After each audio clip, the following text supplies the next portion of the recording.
So there's this tweet I came across from Greg. Let me bring it up here.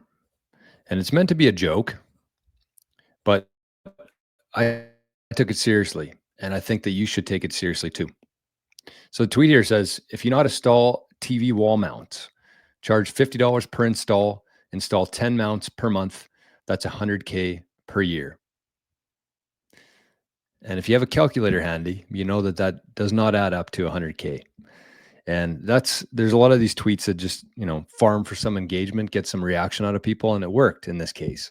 And, there's 17 million people who saw this tweet. And it was meant as a joke.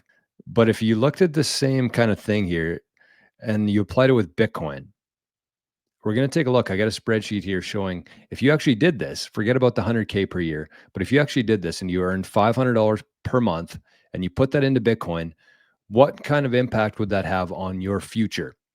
So let me bring up the spreadsheet here and let's take a look. I was pretty blown away when I looked at the numbers myself.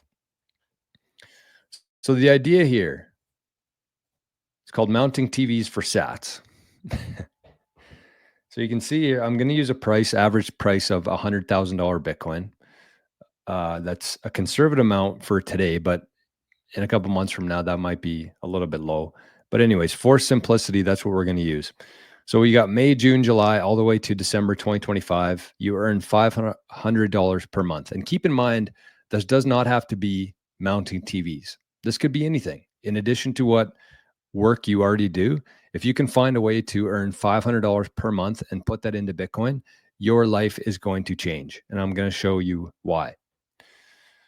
So that you're going to get about 500,000 sats per month. Assuming the price stays at 100K-ish for the rest of the year, you're going to end up with 4 million sats at the end of it.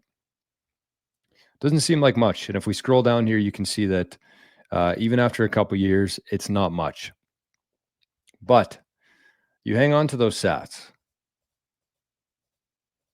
And we're going to run a couple different scenarios here just to show what could potentially happen if Bitcoin continues, which I think it will. This is all based on historical data, of course, but my theory is that nobody's here yet. Everybody's still yet to show up. And so some of these numbers, some of these historical returns could actually and should actually be higher than we've seen before. So this is using an average return of 40%. 40% per year. And historically, for the last decade, it's been between 50 and 60% compound annual growth rate. So you can see if you held on to those 4 million sats after 10 years, the purchasing power of you mounting TVs for 8 months, is it 8 months? Yeah, 8 months, would be $82,000 worth of purchasing power. Keep in mind here, that's what we're focused on here. We're not overly concerned with the fiat price. We're concerned with how much you're going to be able to buy with those 4 million sats. And in today's terms, it's going to be $82,000 worth of purchasing power. Again, if it stays at 40%, it could go higher, it could go lower, but that's all we have to go with is what has happened before. But it gets really crazy if you scroll down even more and you hold on to those 4 million sats for 2 decades, for 20 years. So you can see here in 2044, those 4 million sats under the same prediction will have a $2.3 million purchasing power. So again, this is not specific to mounting TVs. You could find anything. You could mow a couple lawns on weekends. You could do something. You could sell a couple items around your house every month for $500. It's not too hard to get $500 today and convert that into Bitcoin. But that's the key. You have to convert that into Bitcoin. You cannot keep that in fiat because obviously that $4,000 that you earned back in 2025, in 2044, that might buy you a loaf of bread based on the current inflation rate that we're at. So one asset, fiat, might not be able to buy you a loaf of bread in 20 years if you store it in fiat. But if you store it in Bitcoin instead, $2.3 million worth of purchasing power.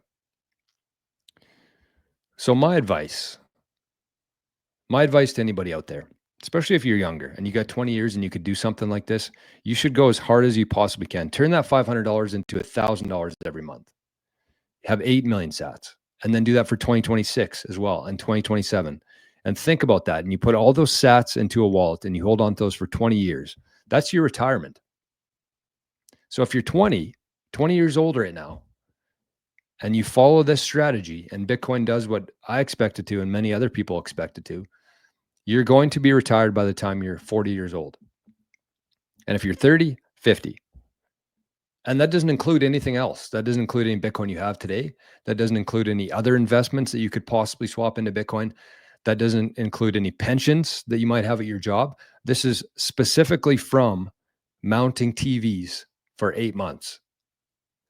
That funds not only a retirement, but a bigger than you can imagine in 20 years from now. So it's pretty powerful. That's the compound effect of Bitcoin. That's a compound effect of holding on to that Bitcoin for a long time. And again, if you look at those numbers, it doesn't look like much after 5 years, even 10 years. I mean, it's 20x'd in 10 years, but 20 years, that's what you want to go for.